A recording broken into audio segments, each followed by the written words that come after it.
میرے نبی پاک صلی اللہ تعالی علیہ وآلہ وسلم نے ارشاد فرمایا، جب کسی سے کوئی بات پوچھی گئی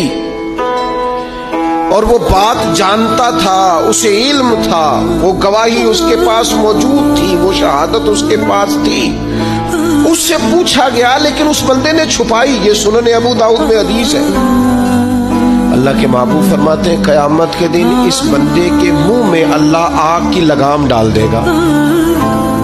لو اب تیرے منہ میں لگام ڈال دی اور وہ بھی آگ کی، اب نہ بولنا، کیونکہ جب حق بولنے کا ٹائم تھا تب تو نہیں بولا، جب تیری ضرورت تھی، جب تیرے کہنے سے مظلوم بچ سکتے تھے، جب تیرے بات کرنے سے ظالم پکڑے جا سکتے تھے، جب تیرے دو جملے کہنے سے کسی شخص کی زندگی بھر کی جمع پونجی بچ سکتی تھی، تو بولا نہیں۔ وہ آج میدان محشر میں آیا تو میرے محبوب کہتے ہیں، حضور فرماتے رب اس کے منہ میں آگ کی لگام ڈالے۔